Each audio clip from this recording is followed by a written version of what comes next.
Welcome to Spotlight Sessions, where we shine a What's light your on story? incredible. What does accessibility mean to you? What's your mission? And can you tell us a little bit about yourself?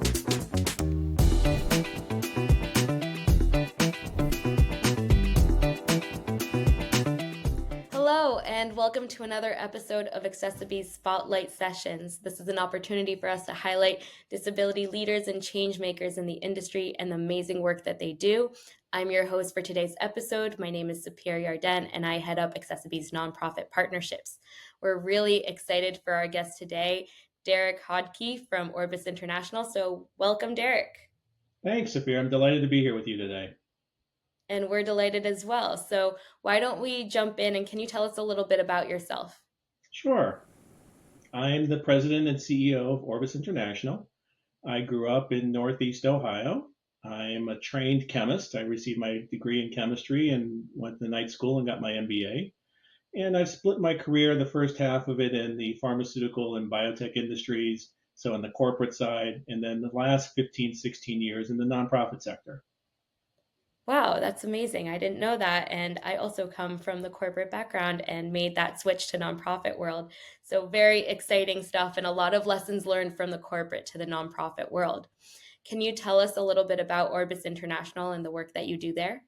Yeah, I'm delighted to. So Orbis International is an international nonprofit that has been working to treat and avoid preventable blindness for over 40 years. With our network of partners, we work to train, inspire, and mentor local teams. We do this through both community health workers at the rural level, as well as training surgeons in urban centers to really create that whole surround of opportunity to make sure people have access to quality care. We deliver our mission in 4 ways. We have 7 country offices around the world, so we have country program offices. We also have a telemedicine platform called CyberSight, which reaches over 85,000 registered users. We also do hospital-based trainings where we'll do trainings in country. And we also then have we're pretty known for our Flying Eye Hospital, which is the world's only state-of-the-art flying eye hospital, and we do trainings on that as well. Everything that Orbis does is all about training, creating the opportunity for people to be able to learn to deliver care in their communities. And it's all about fighting, avoidable and preventable blindness. And so for us, it really does come down to looking at that whole universe of people that are part of treating eye and vision issues. So the doctors, nurses, anesthesiologists, biomedical engineers. And we do that through both the volunteer faculty that we have that donate their time, as well as through the different training modalities that Orbis has.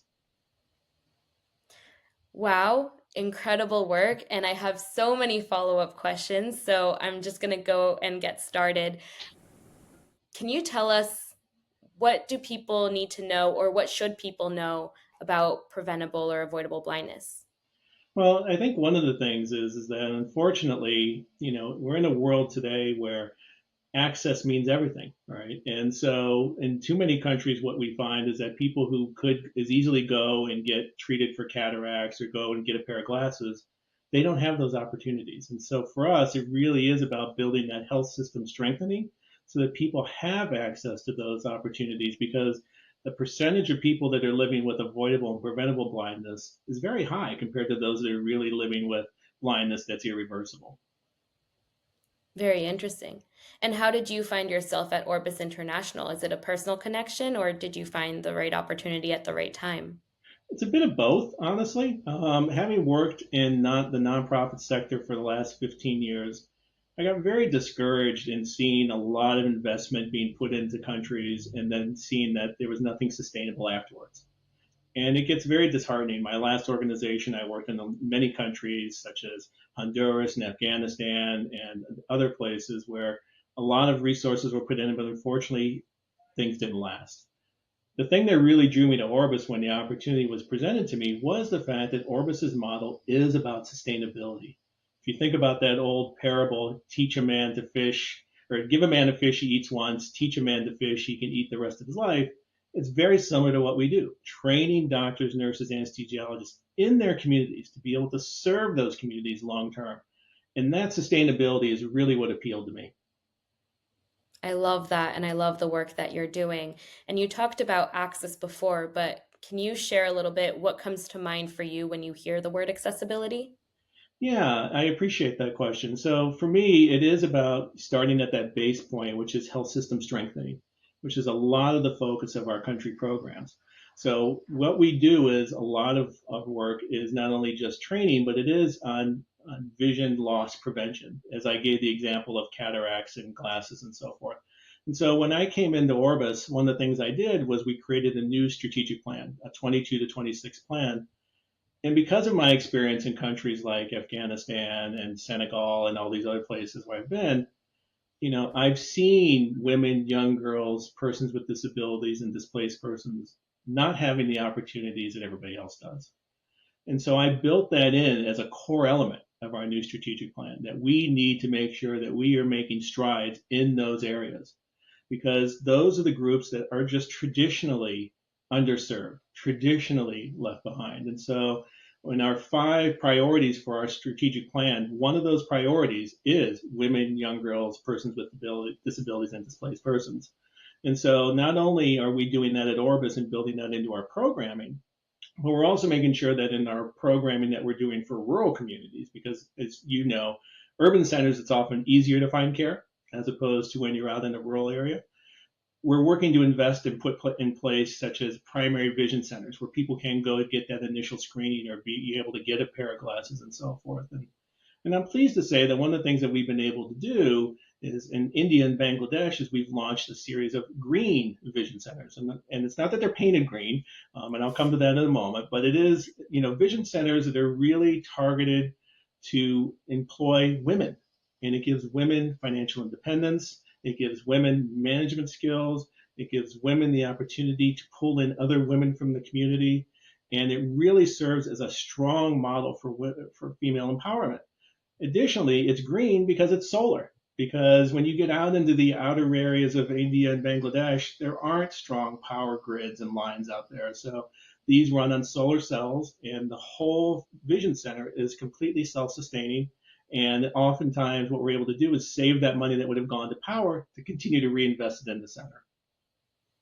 I love the commitment to sustainability that really spans your entire organization and the work that you're doing. And being such an international organization, also having a jet, that must be very important. Can you tell us also a little bit about the telecom pillar that you mentioned before? Sure. So our telemedicine platform called CyberSight has been around. This is its 20th anniversary, 2023. So it's been around for 20 years. You can use it not only on a laptop, but now you can also get it down on your phone. So you can go to one of the app stores, whether it's Google or Apple apps, and you can download it. And basically, what this allows is people to do things such as, let's say you're in Hungary, and you're a doctor and you have a patient and you're having trouble diagnosing what this could be. You can upload information about that patient's case, and then an expert from our team of volunteers from all around the world will be able to look at that and comment on that.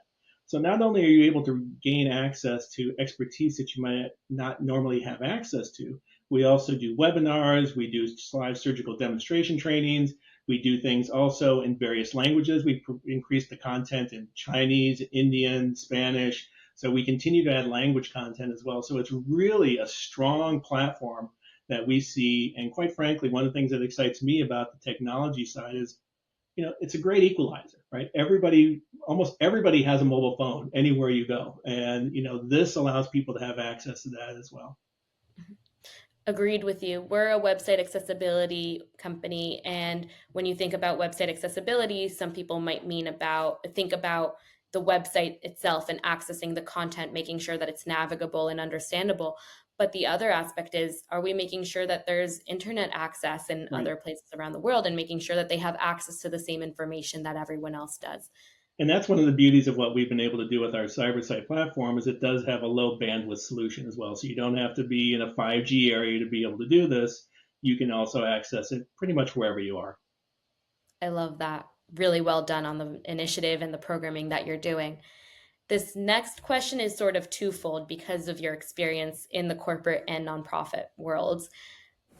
What do you think nonprofits should be doing more about inclusion? And then what do you think businesses should be doing? Yeah, so I appreciate the question. I think that, oftentimes both nonprofit and for profit, their first instinct is to add inclusion to programming. And I think that's great. I think it is an important element, but I think it has to start first by looking inside. Does the leadership, do the staff really reflect the communities that you're serving? Are you really aligning your teams and your organization to make sure that staff feel that they can come with it, bring their full selves to work, that there are policies that really put in place the things that are important to ensure equity and access? And certainly one of the things that we've been doing for the last year and a half now at Orbis is really streamlining our diversity, equity, inclusion initiatives. And we've done more inclusion of gender into our programming than any other point in time. So for us, this isn't a blip. This is something that we really see as part of our DNA moving forward. I think on the corporate side, I think corporates are really doing a good job with a lot of this. I think what happens is that we don't see the depth within the organizations a lot of times. I see nice pieces, as I'm sure you do on LinkedIn, by different people and so forth. But we tend to see only the output. We don't really see what it means for the organizational culture. And for me, I think that's important for people to understand. It's not just about, the outcome, but it's also knowing that the organization is committed to it internally. And for us, one of the things that I'm really proud of is what we put in place is also looking at all of our partnerships. We want to make sure our partners embrace the same tenets of diversity and equity and inclusion that we do. And if they don't, we need to find new partners. I love that. And I'm excited for our partnership as well. So that's great. Do you have a final message for our listeners or anything else that you would like to highlight about your organization today? I think one of the things I would like people to really understand is that, there in the world today, there are about 1.1 billion people living with some form of vision loss. More than 90% of that is avoidable. And of those more than 900 million people that are living with that avoidable blindness, 90% of them live in low and middle income countries.